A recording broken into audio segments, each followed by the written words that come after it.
ಬಂಟ್ವಾಳ ತಾಲೂಕು ಮಟ್ಟದ ವಾಲಿಬಾಲ್ ಪಂದ್ಯಾಟ ತುಂಬೆ ಪದವಿ ಪೂರ್ವ ಕಾಲೇಜಿನಲ್ಲಿ ನಡೀತಾ ಇದರ ಉದ್ಘಾಟನಾ ಸಮಾರಂಭ ಮುಗಿದು ಈಗ ಫೀಲ್ಡಲ್ಲಿ ಉದ್ಘಾಟನೆ ಮಾಡ್ತಾ ಇದ್ದಾರೆ. ಇಲ್ಲಿ ಯಾರಿಲ್ವಾ ಬನ್ನಿ ಒಂದು ಇಬ್ಬರು ಇಲ್ಲಿ ಬನ್ನಿ. ನಮ್ಮ ತುಂಬೆ ಗ್ರಾಮ ಪಂಚಾಯತ್ನ ಉಪಾಧ್ಯಕ್ಷರಾದಂತಹ ಗಣೇಶ್ ಶಾಲ್ಯಾನ್ ಅವರು ಉದ್ಘಾಟನೆ ಮಾಡ್ತಾ ಇದ್ದಾರೆ.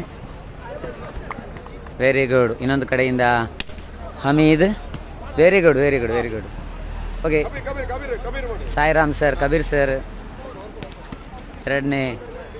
Very good. ಓಕೆ, ಹಾಂ